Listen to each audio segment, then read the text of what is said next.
Hello, adventurer. It's good to see you. You have made it to the morning grind. Welcome, welcome. It's the live stream at the beginning of the Geekverse, where we talk about all types of topics in geekdom, gaming, and fantasy, with an emphasis on being constructive and creating the things that we want to exist in the world. It's all on the grind, Sizemore. Can't be too fine, can't be too coarse. That's exactly right. There are a lot of adventures to be had today. Dungeons to explore and monsters to slay, and who knows what a random encounter might send our way.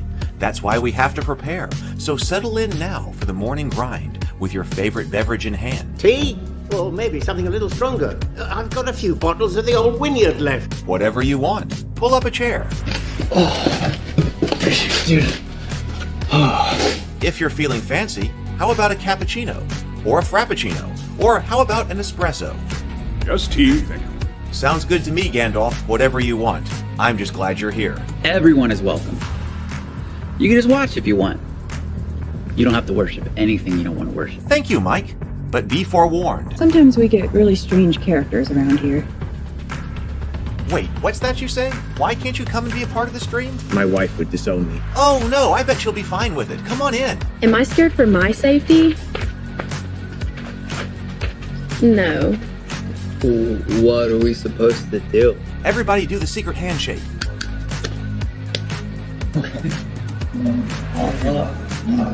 Secret cultist handshake. Oh, now do wizards who love each other. This, my friend, is a science. I still don't have gills, but it's fine. It's all on the grind, son. Can't be too fine, can't be too coarse. Dude, this would be a sick place to bring the band. Indeed it would be, Dave. It really would. I'm seeing more people coming in. Welcome. Glad to have you here. Oh, look, here's someone new. Is this the cultist meetup? Yes it is. Come to hang out? Please accept me. I have nothing else. Okay, we accept you. Everyone's welcome here. Brought some snacks. Well, that makes things even better. You want some coffee? I don't drink coffee. You sure? It's cultist coffee. What makes it cultist coffee? I'm a cultist and I'm drinking it. Oh. Then I'll have some. What exactly is going on here? I'm seeing more people coming in. Welcome. It's so great to have you. Oh, and look, here comes another stranger. Can we help you? Yes, fellow cultists. I could really use some food. Oh yeah? Welcome. We have donuts. Oh, it's me. I'm glad I'm here. I'm sure you have a few questions for me, though. What's your name? Who do you work for? What god do you worship? Great questions, Rob. I'm Steve King, and I worship Nyarlathotep. No, not really. I'm just Heath, and I won't be worshiping anything this morning. But I will be your host. Welcome to the office. We're going to have a great time. I've got my coffee ready, because now it's time for the morning grind. If you could become a fish, that would be amazing. Then I could command you with my mental fish powers. Good morning. Up. So I was syncing my Dropbox, so this should get the internet back. Hello, everybody. Welcome. It is so good to see you on the morning grind. Things have still been so chaotic here. There's been so much that is going on. I'm still not recovering. I'm not sure if I recovered from Friday's stream. And then yesterday's stream was also amazing. So thank you so much for being here. Who have we got here? Micah, yeah, I hit the wrong button to get started this morning. So, but I think we're operating on full now. So good to see you. We got Stray here. David62 is here. Good morning. Good morning. Good morning, Mike. Yes, and so Micah says, good to be here so early in it instead of solely commenting near after the end. Well, glad to have you. Glad to have you.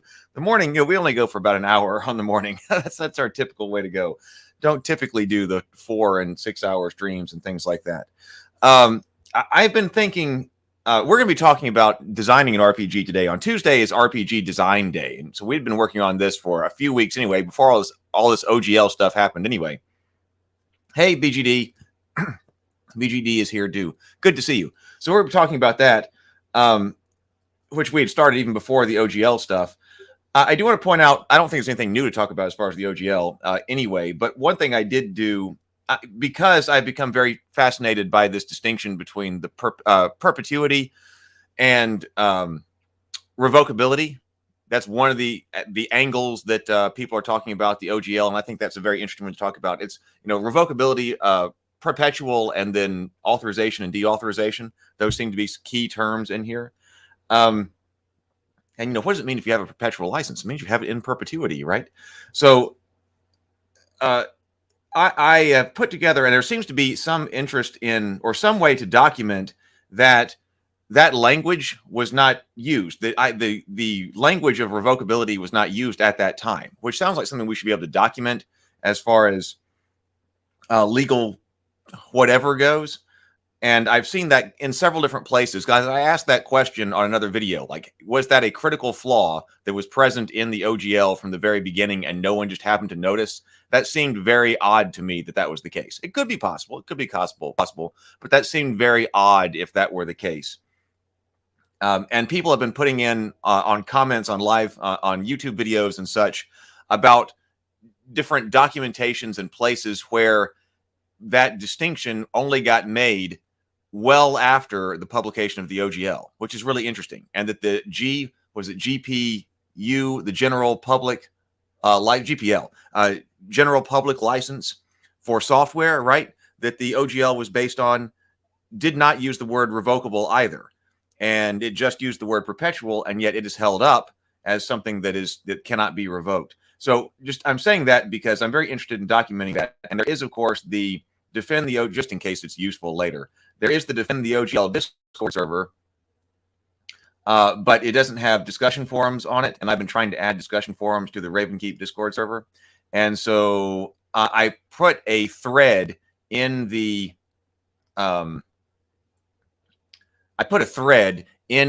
new discussion board about RPG design, about this distinction with the license. That way we can kind of keep the thread organized. So if you have any kind of documentation on that subject, because somebody had told me that like the GPL had held up on this very case. So on this very point. So if we could find things like that and we could document it and just keep it in that thread just for documentation purposes, that'd be great. So I put that in there. So if you have information on that, that's kind of the angle that I've been working, because let's see, Ravenkeep Discord server. If you find this, the Ravenkeep Discord server, I posted to the Defend the OGL Discord server, but it's just a feed, so it kind of gets lost. But I thought that might be a good place to archive it. Anyway, so that's what's going on there, because it really, whatever happens with 6th edition or whatever, if there's a new license or whatever, like we came to the conclusion we would not publish under anything like what the 1.1 leak.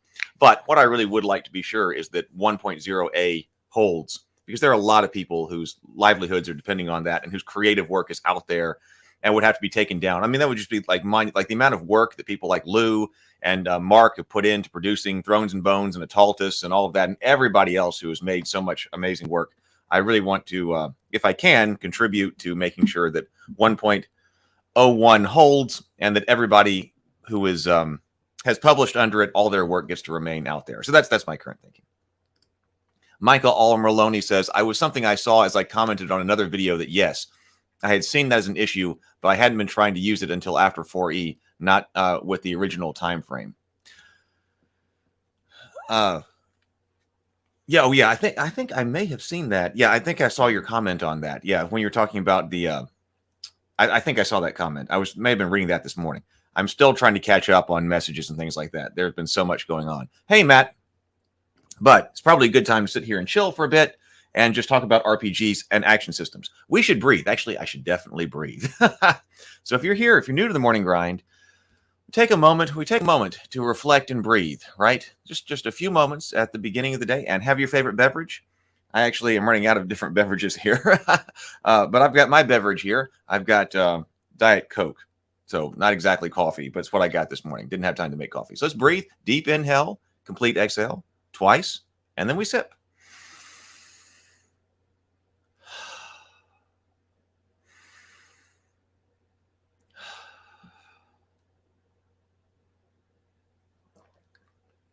And even that makes your day better. Even that makes your day better.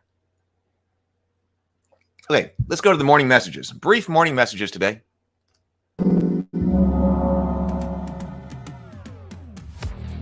The Morning Grind is brought to you by World Anvil. For all the game masters out there, World Anvil supports more than 45 systems, including D&D, or you can create your own. It allows game masters to plan, play, and present their adventures and campaigns.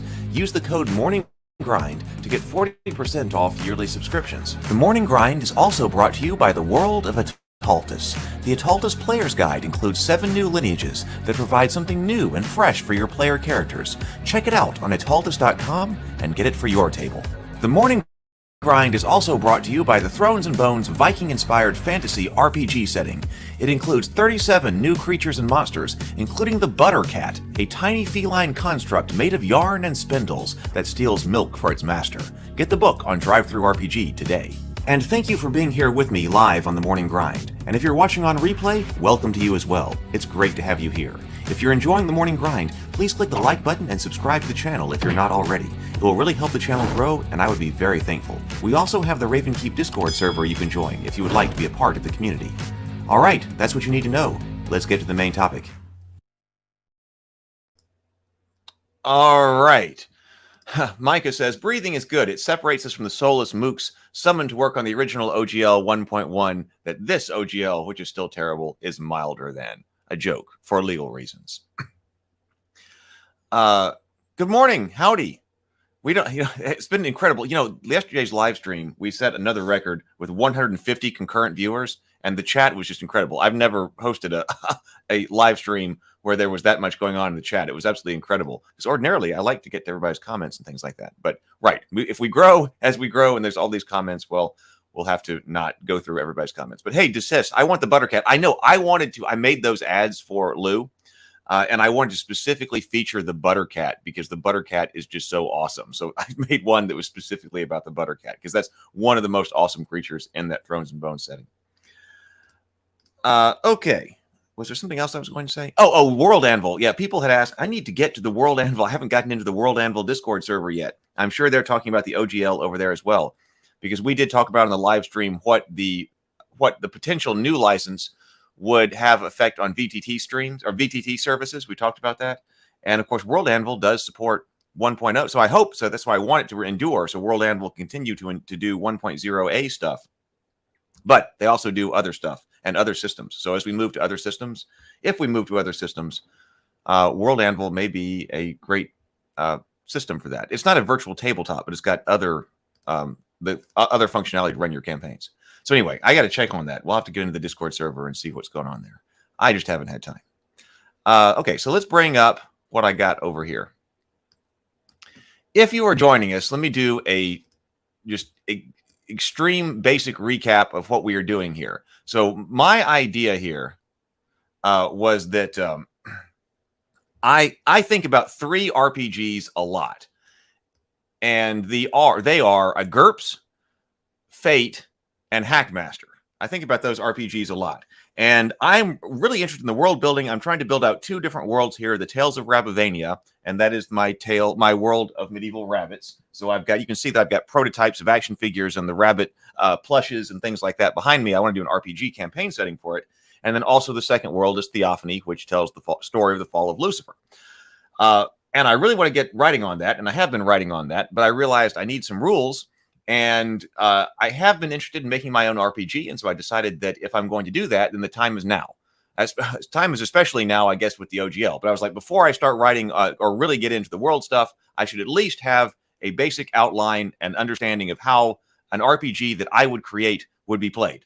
And so that is what I started to get into. And that's one of the reasons why also on the Morning Grind, we basically every day for the last 2 months been looking at a new RPG system.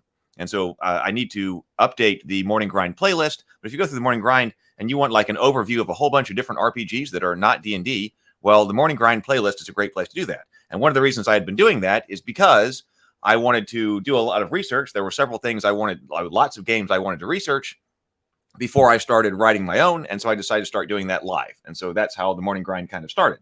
But now that we've been over a ton of games, not all of them we want to look at, but after we've been through a ton of them, I wanted to be able to start writing my own. So this is episode 4 on Fated Edge, and I want to be able to use this system for both, but I could write it for other systems as well. So this is episode number 4. I did talk about in the first episode everything that I wanted to do, like what was I trying to do with an RPG, and then another episode we talked about the dice mechanics. Like we looked at all the dice because we've been looking at dice on this channel. We broke down dice mechanics through all kinds of charts and things like that in a video series. Used that information to decide what we were going to do here with Fated Edge. Started looking at actions last time, and now we're looking at actions in more detail here because I want a unified action mechanic that we are doing. And so establishing that unified action mechanic was kind of the first thing that I wanted to do.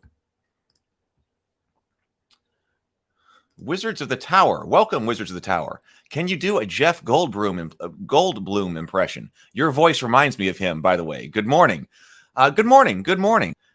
I'm not good at impressions. Impressions are not something that I've done. But hey, I like Jeff Goldblum. So hey, if my voice reminds you of Jeff Goldblum, that's great. I like it. Thank you.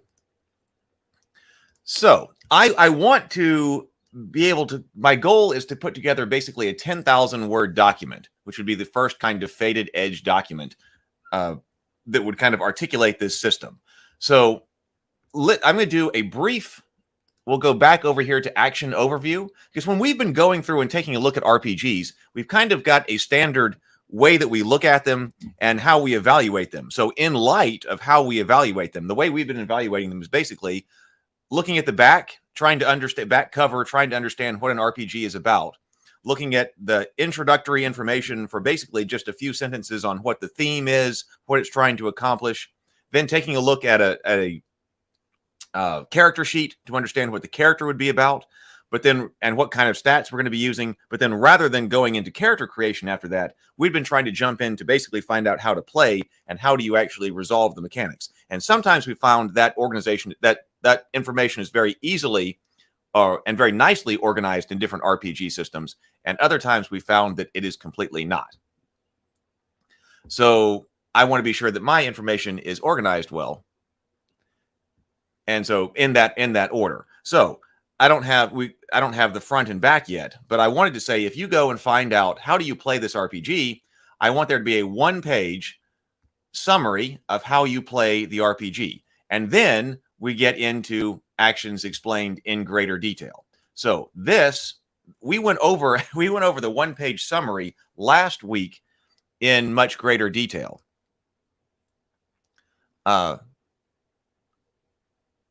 Desistant Dawdling says, wow, I never noticed that until now.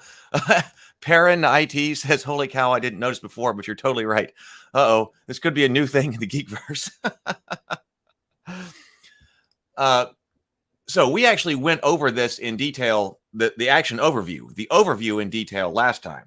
So, but I tell you what, I'm just going to go over it real quick, and then we're going to get into the actions in more detail and what I'm actually trying to do, because I don't think we got into situations with beneficial situations or less beneficial situations or whatever. So, okay, so actions explained. So, actions overview. This is how I think that the actions should be resolved in Fated Edge. And I'm trying to do this as a generic system, by the way. I'm trying to do this as a generic system because I want to later adapt it to my own 2 worlds. But it could be adapted to any world. So I'm trying to do a generic rules system here that can be adapted to anything. And by the way, I'm also very interested in what Mark Tassin is doing. You know, he was live yesterday. He's trying to create a new open RPG for the community-owned RPG that has the same kind of feel that we're used to in Dungeons and Dragons games. And I'm trying to do something that's much more narrative. So I'm interested in both. I mean, maybe I could do world books in both, but mine is also more narrative in style than what Mark is trying to do. So our projects complement each other very well. So action overview. The basic game mechanic in Fated Edge is the action resolution system. A correctly specified action must include the outcome the character is trying to bring about and how the character will attempt to bring it about. And that's important here because this is specifying what we're trying to resolve. You specify actions and they include the outcome and how the character will bring it about. To resolve the action, use the following procedure. The game master determines if the action is possible, automatic, or only possibly successful. If it's only possibly successful, the player must make a check to determine the success or failure of the action. And I'm also not trying to completely reinvent the wheel here. Somebody else had talked about that. I believe it was Andrew on the channel. Like, are we looking for novelty for the point of novelty? And no, I'm not looking for novelty for the point of novelty. If something's working, then let's use it. But I want to make sure that I adapt it really well, because Fate almost does what I want it to do for narrative style RPGs. I like really crunchy simulationist games, and I like more narrative games. It just depends on what kind of pool I'm playing in. I really like both, but I find it very difficult to combine them all. I find that you kind of have to be sitting in one zone or the other. So what do you feel like playing? And so at the moment, my play style has been drifting toward and predominantly been playing in the more narrative pool. So Fate almost does what I want it to do, but not quite. Not quite. So this is designed as kind of a modification of that. So we've got, if it's only possible to be successful, the player must make a check to determine failure or success of the action. When a check is necessary, the GM determines which one ability, strength, dexterity, intelligence, or presence, governs the check. And so I came up with those 4 abilities. That still is open to possible change, but the ability scores here, I had to go ahead and put something in because I didn't start with ability scores. I started with action resolution. And so strength, dexterity, intelligence, or presence, the ability scores are used to influence the world. If the character is trying to influence the world, then you use an ability score. And how can a character influence the world? Generally speaking, in the round, they can do it through their strength. They can do it by moving their body with dexterity. They can do it with their intelligence, or they can do it with their presence, name subject to change, which is, or presence, which governs basically social interaction or interaction with other sentient creatures. Could be an animal or something like that. So if a character has a skill that is applicable to the action being taken, add the skill's proficiency bonus to the ability score. And there's not a defined list of skills. Didn't try to do that. I just said that you're always rolling an ability check, but if you happen to have proficiency, then you can add that.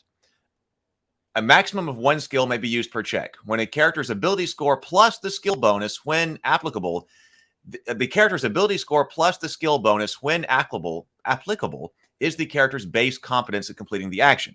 And if you've been following, one of the major things that I was concerned about, especially when I went over all of the dice mechanics in that series here on the channel, which is in a playlist, about the D20 and evaluating the 3D6 and the 2D10 and all of that, my concern is that I want an RPG where the character's skill really matters, or skill and abilities in this case as well. But your statistics about your character really matter and give you a really good idea about what kinds of tasks your character will be good at or bad at, and what type of difficulty levels your character should be able to accomplish. And ultimately, after going through all of that information on dice, what we found out was that contrary to using a bell curve, which I originally thought we need to use a bell curve on the dice. That's why I went through all of that analysis, and I found out that I was wrong.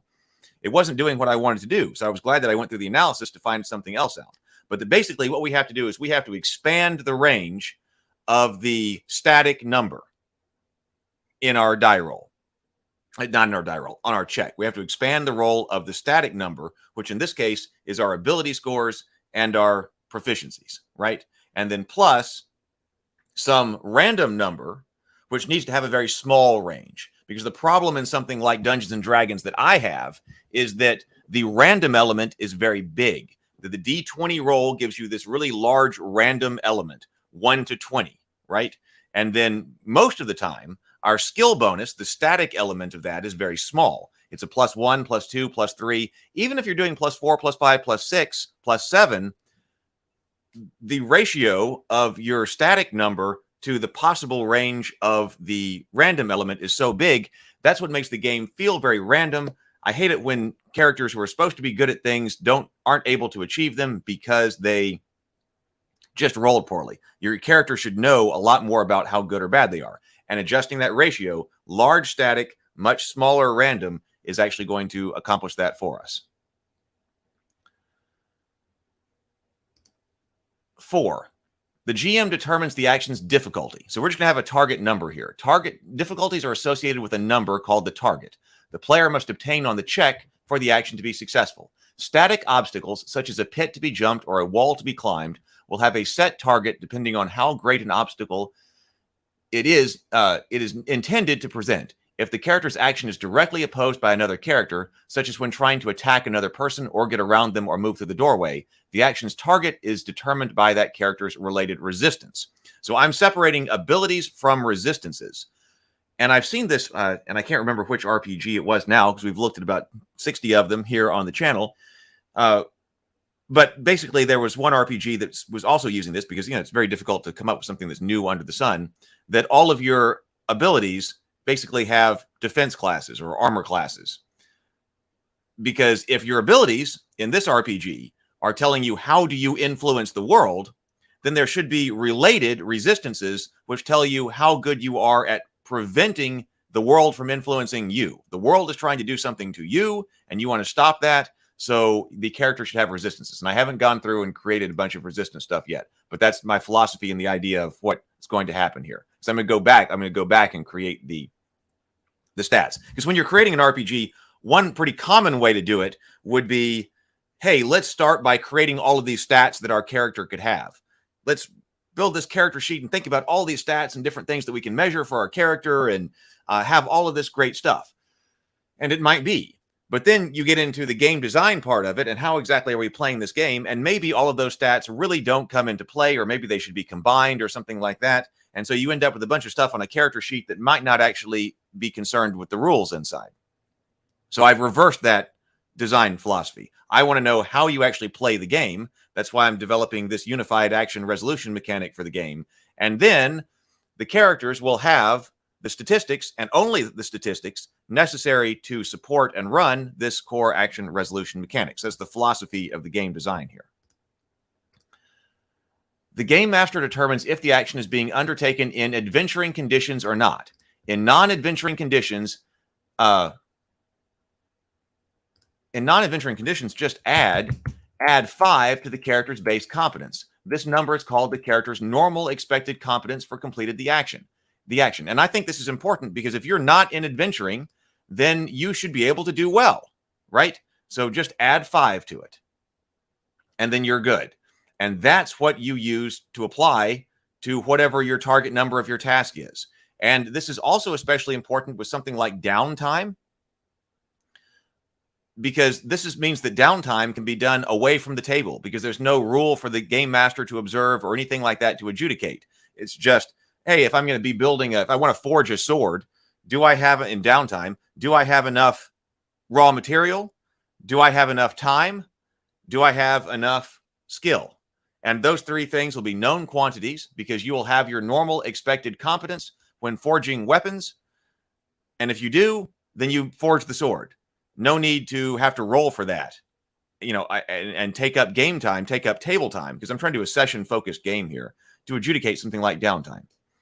In adventuring conditions, the player will not automatically receive additional 5 dice. Instead, he or she must roll edge dice, generating a number between 0 and 5, and add that result to the base competence. From the math perspective, originally I was thinking that you go the other way, because I want you to be able to see on your character sheet how competent your character is at accomplishing a task. So I thought, so it would make sense then, and if this were a computer game, you might do it that way, is to say that what's on your character sheet is ability plus proficiency, if there is one, plus 5. That's how good you can be under most circumstances. But in adventuring circumstances, you have to generate a number between 0 and 5 with the edge dice, which are custom dice. That's a trade-off I'm having to make, and subtract it. But people don't like subtraction, or people say not to put subtraction in games because it's not as easy, whether that's true or not, whatever. But more importantly, I don't think players like something being taken away from them. Oh, I'm this good at it, but now I'm in combat, and so I've got to take something away. So I reversed that and said, well, we're going to be adding so that we add numbers. But then your base competence on your character sheet tells you something about your skill. Add 5 to it if you're not adventuring. Add the edge dice if you are adventuring. Let's go over to the chat here. Lucas, welcome, Lucas. Good to see you. Well, talking about Fate, there is a system called Icons made by Steve Kenson. Well, that's one I don't know. It's a hybrid between Fate and the old Marvel Superheroes RPG from TSR. Phase Rip? Maybe it could be an interesting read. Well, it could be. It might be. That one is not one that has come up yet here on the Morning Grind or on the Raven Keep Discord server. So we still have a lot more RPGs to look at. I mean, there are obviously so many of them out there. So maybe this is one that we need to look at because it's a hybrid between Fate and I don't know anything about the old Marvel superhero RPG. So that's interesting. That does sound like one we need to review here on the Morning Grind. Micah R. Maloney says, honestly, the resistances as described is somewhat how I use my 3 stats in my system with 2 penalties for each as outcomes, of failing an associated check. Yeah, we could talk a lot about, and I think we probably have on this channel, but I really want to do also a dedicated video on it if I have time. The idea of active defense and actively rolling for defense, because in the most general sense possible, that's what I prefer. That, okay, you're being attacked, so the orc rolls to attack and you roll to defense to defend yourself. And I think that's because my first experience with tabletop role-playing was Hero Quest, where you use active defense. But then Dungeons and Dragons, you use AC, so you don't have an active defense roll. But from a game design perspective, I'm thinking about giving up an active roll because an active roll requires double the amount of dice rolls to resolve something. So the idea of resistance is like here, I think a lot of people are falling on it. Lucas says, oh, I'm happy to be here. It's always a joy to watch these morning grinds. Well, it's always a joy to have you here. And also it's a joy to make them. This has become a major highlight of my day. That's why I've been doing them every morning. So it is a joy to produce as well. So I'm glad that it brings joy to the world, not only to me, but to people out there. Andrew says, the only game system I kept from my youth are the TSR Marvel ones, basic and advanced. Maybe if we find those, maybe those are some that we should look at as well. Lynn Dark Knight says, we are looking at Fated Edge. On Tuesdays, we do RPG design. So this system right here is the one that I am designing for my own purposes. So this is a custom one that I'm designing to use for, a generic system, but then also to use to create the world books for both Theophany and Rabivania, the medieval rabbits you see behind me. And then Theophany tells the story of the fall of Lucifer. But this is the generic system that I am creating here. And we are creating together as part of the morning grind. Micah says, active defense is great if you've got an option for passive defense as well. Yeah, I agree. I mean, yeah, maybe there's a way that we can actually put both options in, which would be great. Because I'm intending this to kind of be like a toolbox or something like that. But I do prefer, like, just you asked me in general, I prefer active defense. But for the game design perspective, so I want to go into that because sometimes I was talking about this on Twitter. The math behind the active defense tends to cancel each other out. You have to do it in a certain way. You don't want to do it, especially if you're doubling the amount of time. You don't want to do it in a way that, from the game design perspective, they're canceling each other out with random elements. Sounds like a dedicated YouTube video. It's on the list, but with all the OGL live streaming, I haven't gotten to that lately. Okay, so the player and game master determine if there are situations, conditions, or circumstances or traits that make this attempt at the action easier or harder. So I was trying to say the game master controls the target numbers, the difficulties of the actions being undertaken. Okay, that's what the game master controls. The player controls what's on their character sheet, what their attributes are during character creation, what they're skilled at. Then the environment tells you whether or not something is easier or harder. In non-adventuring conditions, positive and negative circumstances provide 2 or -2 respectively. In adventuring conditions, a bonus die generating a result between 0 and 2, or a penalty die generating a result between 0 and -2 will be rolled for each positive or negative circumstance respectively. And by the way, there is a specific distribution to the 0 to 5. 0 to 5, that's 0 to 5 is not equally probable. In fact, the probability on these edge dice is skewed towards 0. We looked at that when we were looking at all the dice here on the channel. And also 0 to 2 is also not equally probable. Probably 1 is most probable with a slight chance of 2 and a little bit of chance of a 0. And I talked about why I was doing that in here, because one of the problems we have with fate is that it requires the fate points in order to operate things that we here on this channel typically think are or could be or should be things that the environment just takes care of. And the classic example we always use on this in this channel is being on fire. That was a sticking point when I was playing Fate with a group, that, okay, the enemy is on fire. It seems intuitive to us that the enemy should be taking damage every round because of that, because that's an environmental thing that's on that person. But if you want that being on fire to actually have an effect on Fate, in Fate, you have to pay a fate point. And if you don't have a fate point, the on fire effect isn't there. I'm trying to prevent that kind of situation because that seems counterintuitive to a lot of people. So I'm using this idea of bonus and penalty dice for positive and negative circumstances. So if you have an aspect or something, what in Fate would be an aspect, you just roll the dice instead. So there's a chance that it does not have an effect. No more than 3 positive or negative circumstances can be applied to a single check. Other potential positive or negative circumstances are disregarded. That way you don't have to rules lawyer beyond 3. If you can find 3 things that would make it easier for you, then do 3 things. If you can only find, once you find 3 things that would make it harder for you or better for you, just stop there. We're not going in trying to find an infinite number of +1s and +2s to a D20 roll. Bonus and penalty dice cancel each other out at the dice level. For instance, 1 negative circumstance and 1 positive circumstance results in rolling neither a bonus or a penalty die. Therefore, a player will never roll both bonuses and penalty dice at the same time. In non-adventuring conditions, that keeps you from having to roll a bunch of dice and do a whole bunch of math there as well.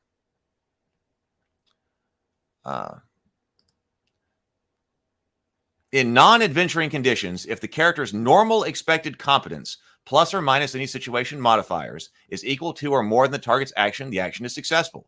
In adventuring conditions, if the character's base competence plus the roll of the edge dice plus or minus the rolls of any bonus or penalty dice equals or exceeds the target action, the number is successful. Successful actions bring about the desired outcome. Otherwise, the action fails. The desired outcome does not occur, and the character may suffer consequences. So there you go. There's a 1-page summary of what this is supposed to be about and how you would actually play as far as the core action resolution mechanic. Lynn Dark Knight says, Anima Beyond Fantasy had an interesting attack versus defense system with a counterattack if the rolls were varied enough. This system is a bit all over the place, but some bits were really good. I don't know that system, but also that sounds like Hackmaster. We took a dive into Hackmaster, which I don't understand why Hackmaster doesn't get more attention than it does. Because whatever edition of Hackmaster it is over there, I believe it's 3rd edition, has near perfect defense and near perfect defense. And if you roll a near perfect defense, then you can counterattack that, or a perfect defense also allows you to counterattack. There's 2 different levels there, but there is counterattack there as well. And it uses active defense. Hackmaster uses active defense. Micah says, I use a dice stare mechanic for armor degrading between battles. If one exceeds your threshold and either you rely solely on passive, the threshold, or their attack exceeds your threshold plus the roll. We have 25 people watching the morning grind this morning.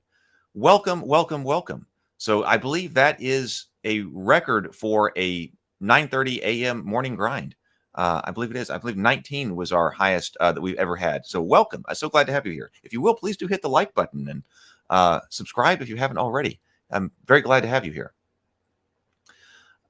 We were talking about degrading armor as well, because I don't know how much detail I want to be able to get into in this system, but it would be nice at least to have a module for that, some type of plug-in for that. Black Hack, we were looking at, has a pretty reasonable armor degradation system that doesn't require tracking hit points of armor. I think in Hackmaster has damage too, but you have to track hit points for armor. And GURPS as well. You can damage items and armor, but they have their own hit points. That's a bit much to track. Black Hack had a dice-based system that handled that. David62 says Basic Fantasy is redoing their games. They don't use OSG or the OGL. We looked at Basic Fantasy on here early on. It doesn't surprise me. A lot of people are probably doing that. Micah says, because the threshold only changes between battles, you can repair your armor or change ahead to another battle with weaker, or charge ahead into another battle with weaker armor. It reminds me of Diablo. Because in Diablo, like the original Diablo, you can do field repairs inside the dungeon, right? Field repairs inside the dungeon. But that cost you, the cost of that was that the overall durability of your gear was going to degrade. But then you could take it to the blacksmith to have it repaired, and there would be no degradation to the total that you had. I like that. But it's something that you can implement rather well in a video game that is more complicated to try to implement on the tabletop. Lynn Dark Knight says, I'm on fire, yet I feel nothing. From I'm Johnny Blaze. Hey, Vision. Hey, Vision. Vision says, weird, the notification said 10:30 p.m. when I checked the channel earlier. I hit the wrong buttons this morning. Yeah, I think I accidentally scheduled it like at 9 o'clock this morning for 9:30 p.m. And then I started the stream and then I canceled it. Or actually, I accidentally canceled it. I started and then stopped it and had to restart. But yeah, the morning grind is at 9:30 a.m. Unless we have to do like an emergency broadcast because of something like the OGL. But 9:30 a.m. is when the morning grind is. I'm very sorry about that. Lucas says, the 3 Rocketeer setting in Fate uses a no-skill roll where you add +1 to your +1 for every personal aspect that applies, +2 if it's your high concept. Really? Okay, I need to look at that. Let me make note of that. 3 Musketeers. Not 3 Musketeers. 3 Rocketeers. I haven't heard of that. In Fate. Yeah, I'm sorry. Vision, this is Fated Edge, the RPG system that we are working on together here on this channel. This is the RPG that I'm developing for use with my own worlds as a general system, because I've always wanted to make an RPG, so I figured, hey, I might as well just do it, and we'll just do it live. And so Fated Edge is RPG development for a narrative kind of style, theater of the mind RPG. Yep, and specifically looking at action mechanics. So, okay, so that was our basics, but then here is how I was trying to define action. So that's my idea, that here there's just this one-page summary. That's how you play. If you actually want to know how you play, that's what kind of dice you're going to be rolling here at the table.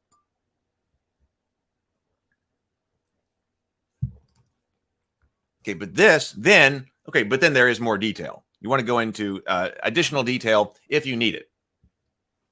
So I said actions explained. And I think getting what an action is down right is so important, because the game revolves around actions. What are you going to do? You're going to take actions. What should actions do? They should change the game world. So this is what I wrote down. And I want this to be in very simple and clear language. I want the whole rule book to be in as simple and clear language as possible. As is possible. So actions explained. This would be getting into the basic, the rule section of actually how to play. At its most basic level, the GM describes the state of the world, frequently involving obstacles for the players to overcome. Taking turns, the players will describe how they want the state of the world to change by an action their characters will take. The player and the GM then resolve the action by determining whether it succeeds or fails. Based on that success or failure, the GM describes the new state of the world. Then the process repeats for other players.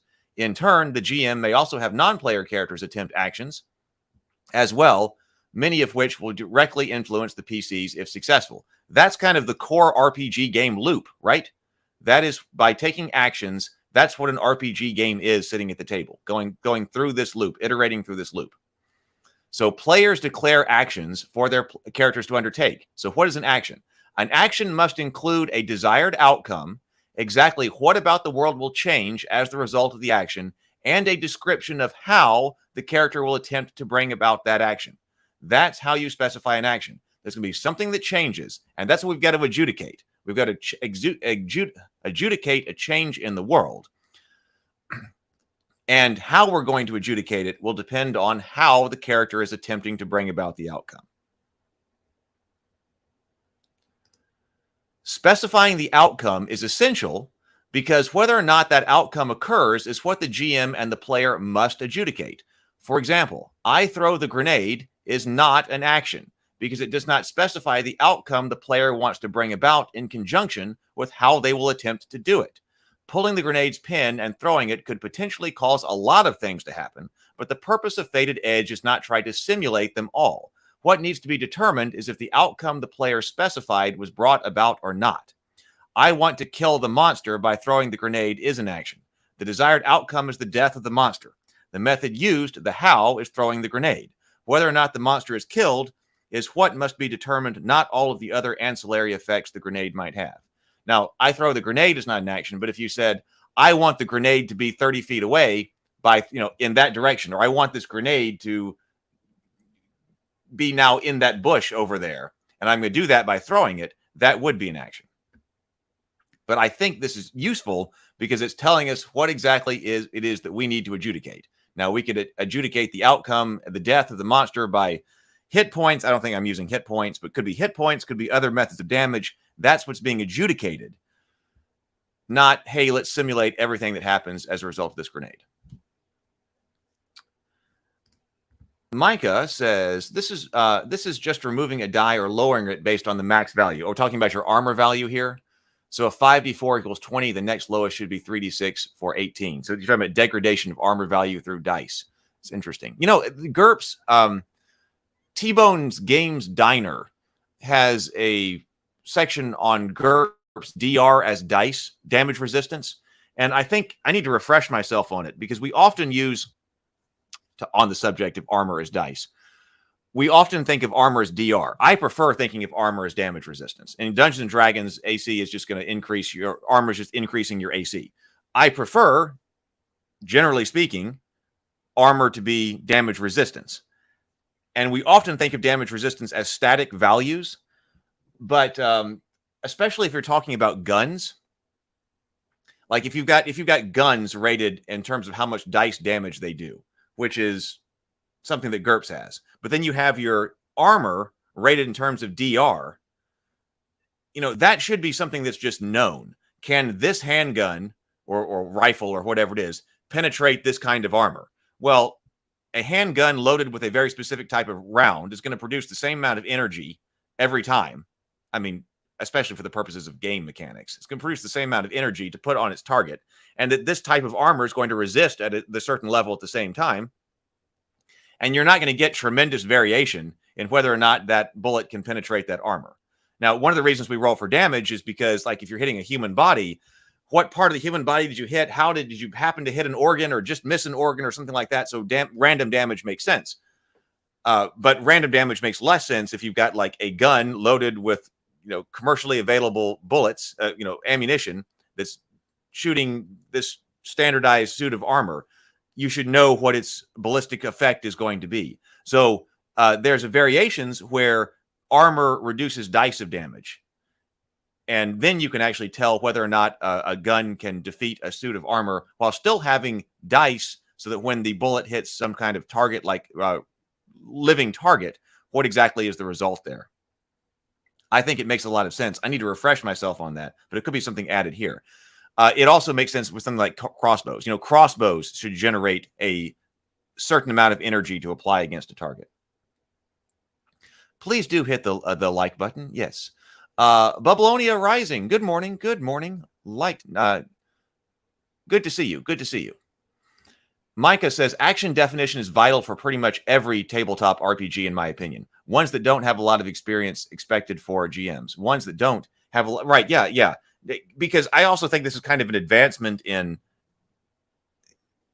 tabletop RPG gaming, because you could just have all of these statistics here, and then your GM will tell you what to roll and when and make something up. And of course, you can play that way, but it's much. I'm trying to write something that's much more defined than that, because also I want this. I have a lot of people personally I want to be able to play with, and they'll play even rather advanced board games, playing Hero Quest, even people who will play Gloomhaven, but they don't want to play tabletop RPGs. And I think it's because they don't have a problem with the rule sets because they like the structure. So I want to make sure that this is an RPG that does have structure that somebody like that would recognize. Micah says it would be DR, but basically it reduces from the attack before even facing your essence. Armor varies is because there are some gaps, weaknesses in armor, like stabbing an armpit or the neck or a neck gap. Yeah. Now, see, that's another reason why you might want to have that vary. It depends on what you're exactly trying to represent. Are you trying to represent hitting the plate for sure, or are you talking about a place with penalties and gaps? Or you're talking about armor as a whole, as a suit that would have gaps and things like that. I'm thinking about that for this system as well. Vision says, are we talking fantasy or a modern game? I'm just talking about a generic, here I'm just talking about a generic rule set. This is just a general rule set that I would like to be able to apply to multiple things. Both of mine happen to be medieval and fantasy when they get applied, both of my worlds. So it would be applied to that, but I'm trying to be more generic here for what we're talking about here. So threshold is more the static DR, while moving to avoid protecting weak areas is the dice roll. Yeah, I completely see that. I can completely see that. So that is that. So then a check. Okay. When do you make a check? So this may seem, I don't want this to seem pedantic, but at the same time, I want to specify this because it is the core rule book. But okay, so if you are trying to make an action, do you need to make a check? And as we're kind of moving in terms of RPGs,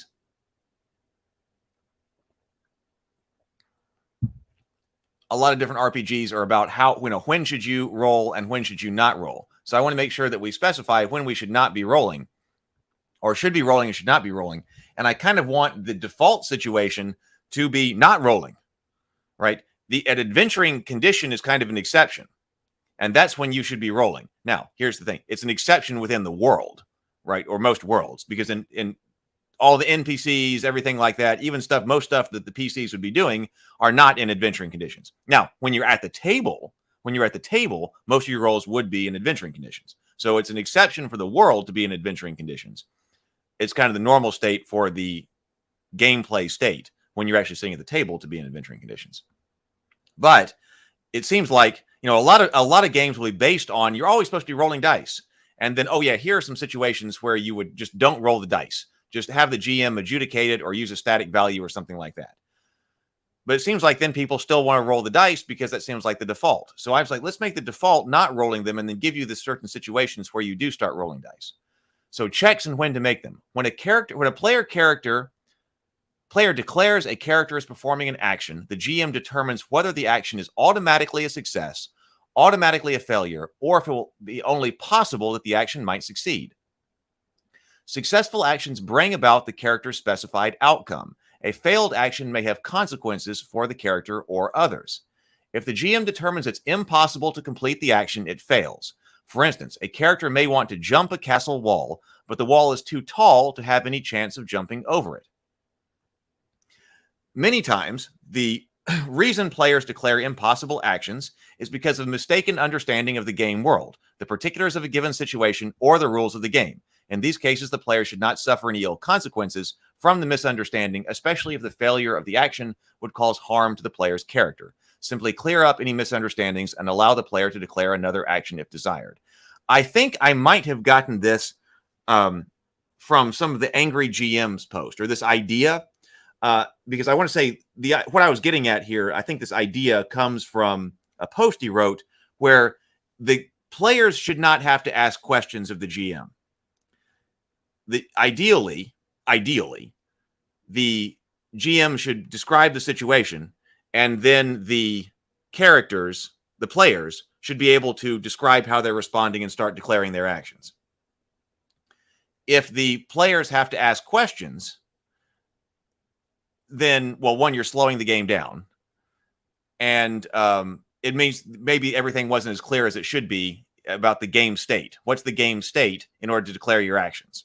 So sometimes that happens. You declare an action. Oh, I wasn't completely clear. You can't do that. But ideally, the game master should be providing all of the information that they need, and the players are just declaring actions right back and not having to ask a bunch of questions back.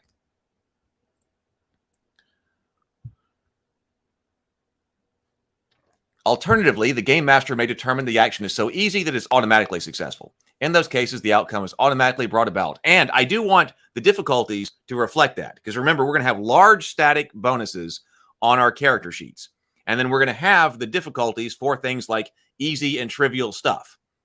And so it's not an adjudication or an overruling of the GM of the rules by the GM by saying, oh, don't roll for that, you can just do it.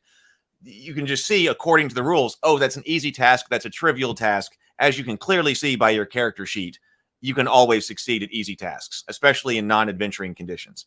That's actually codified by the rules rather than being a GM alteration of the rules. In these cases, the outcome is automatically brought about, the state of the world changes, and the game continues. Similarly, the GM determines that any one attempt at the action is only possibly successful, but failure would impose no significant cost or consequences upon the character, such as the expenditure of a valuable item or limited resource, and that he or she could keep trying until the action succeeds. The action is successful. So if you can keep repeating it, just be successful. Fine, be successful. If there's no significant cost or consequence to trying again, and you can try again all you want, then be successful. Now, the factor in that is going to be time, because I think time is a critically underused element in tabletop RPGs. So, in adventuring conditions especially, I want time to matter more. So, it may be the case that you can't try again because time is the critical factor. But if you can, then hey, just try again and then just say you're automatically successful. The GM determines what amount of time passes when the character tried the action until the desired outcome was brought about. If the action is at some risk of consequential failure, the character must pass a check to successfully complete the task. I think that what I want to do is I'm going to show you, I've got some new people here, so I'm going to show you my dice distributions here in the final minutes, and then we'll pick up here later. So Soul and Bane says, I feel what you were mentioning about the idea of making it clear that some actions are just not possible is worth it. If it doesn't take up much space. Sometimes players think everything is possible. Yeah, and I'm trying to resolve that as well. Now it's just different play styles. Here's a different play style thing. Some players want everything to be possible because they want to be able to roll for it. And I've made these. Can I please try to kill the dragon in one hit by shooting an arrow? Some games will allow that, especially if you've got open-ended rolls and massive criticals and things like that, like Roll Master or Against the Dark Master. There's a chance. In the style of game that I'm going for here, some things, if you've got a near impossible or impossible or near impossible DC, your target number, just look at your skills and look at what range is available to you randomly. You just can't do it. It's impossible. You're going to have to come up with some other way to resolve this problem rather than saying, maybe if I just roll really well on the dice, then I can do it. Because I want the game to be about good decisions the players are making. The players should be able to overcome those obstacles because of good decisions they're making, not necessarily just good dice rolls. Sometimes players think everything is possible because of randomness. Rolling a 20, exactly. That's exactly my point. Now, the flip side to that is that some players, some style of games want things to be possible that would hurt you as well. Like, for instance, I use this example several times that I have a friend who loves Rollmaster, and the reason he says he loves Rollmaster is one of the examples that he gives for that is he says, it doesn't, because he likes fumbles and critical misses and things like that. So you can, not only is it possible that you could take out that dragon in one hit if you roll astronomically well, but it's also possible that you could kill yourself by a fumble. And he will say, it doesn't matter if you are King Arthur at the height of his power, drawing Excalibur on the battlefield. If you roll low enough, you might, stab yourself with your sword right there and die. I mean, that's a particular style of gaming. I mean, it's not invalid. I mean, everybody's got different opinions on their style of gaming. But, I don't want that in this style of gaming. When King Arthur is drawing Excalibur, what are the chances that he's accidentally going to stab himself and die? I don't want that to be a possibility. That's not something that can happen. I'll just bring up those dice probabilities, because if you're here and you're new, this is what I've been working on. So any dice right here, well, I'll even put this in the chat.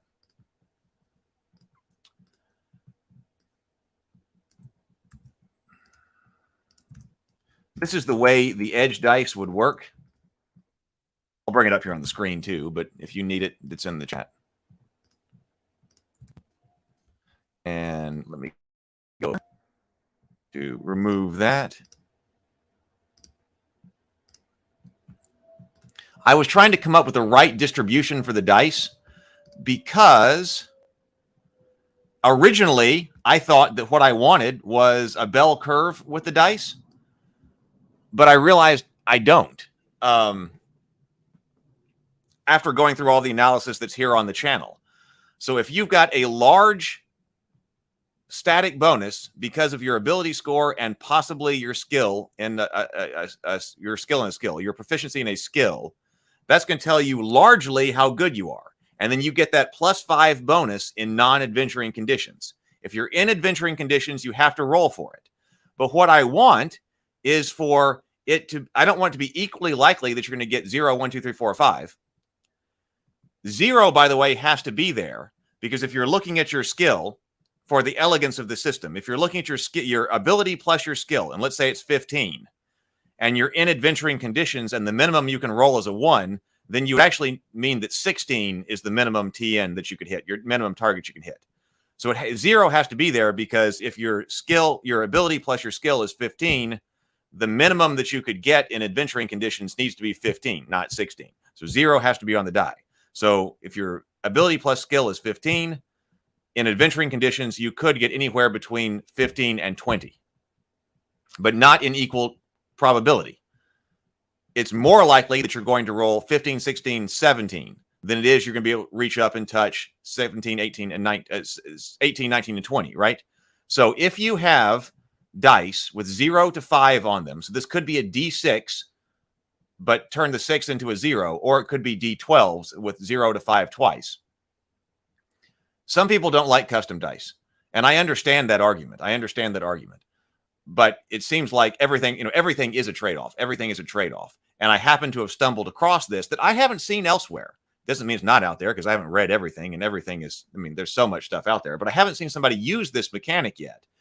And, but it requires custom dice. But I really like the mechanic, the way it's going. So I'm like, all right, I'll take the trade-off and we'll just use custom dice. But if you roll 2 dice with 0 to 5 and you always take the lowest, you end up with that distribution right there. And that does exactly what I want to do. So it's also pretty easy too, that you're close to your normal expected competence, and then you decrease your chance of getting to your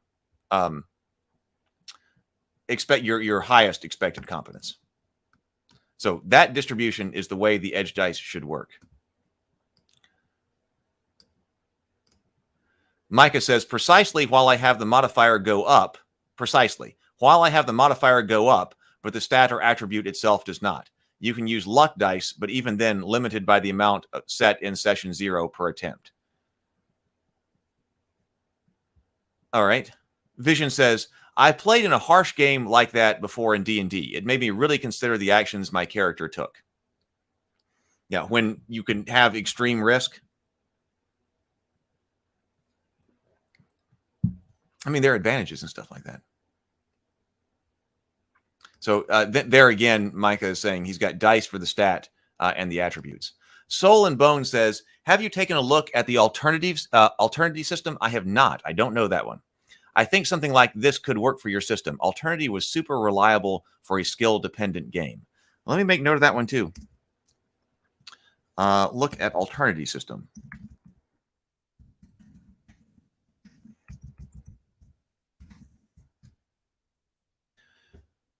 I'm going to drop the, I think most of you are here, but if you are finding this and you are not part of the Raven Keep Discord server, I'm going to drop the link to the Raven Keep Discord server in here because we can continue to build a community. And I'm trying to make the Raven Keep Discord server a real positive place, and this whole channel as a whole, as a very positive place as far as the whole community goes.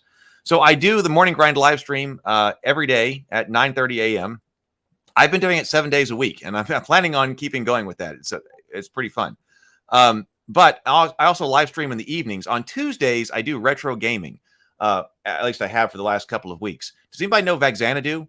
So I'm thinking about streaming Vagxanadu tonight and trying to beat it. I was streaming Vagxanadu for the NES last week, which was a game we never defeated as a kid, but I love that game. It was my introduction to fantasy video games the same way that Hero Quest was my introduction to tabletop games. And I want to beat it. I played for about 4 hours last time and got basically to the point I had every years as a kid. So I'm thinking about streaming. It would be a good break. I've got a whole bunch of other things that I've got to do this afternoon, but man, the OGL stuff has been exhausting. So it might be fun to just sit here and play video games and stream that.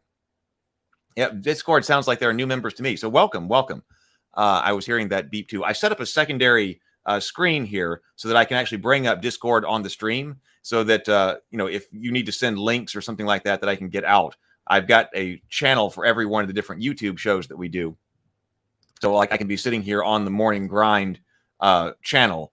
And so if we have comments that need to come in or something like that, you can post there and I can get to it. Tonight I'm planning on streaming Vagxanadu. Tomorrow's World Building Wednesday. So we'll look at world building on the Morning Grind tomorrow, World Building Wednesday. And then we'll also be doing a wind down, which is also a great way to take a break. And I had to cancel the wind down last week. But the wind down, grab your wine, grab your favorite drink. We will reflect on the day, hold ourselves accountable for being productive, and also talk about stuff in the Geekverse.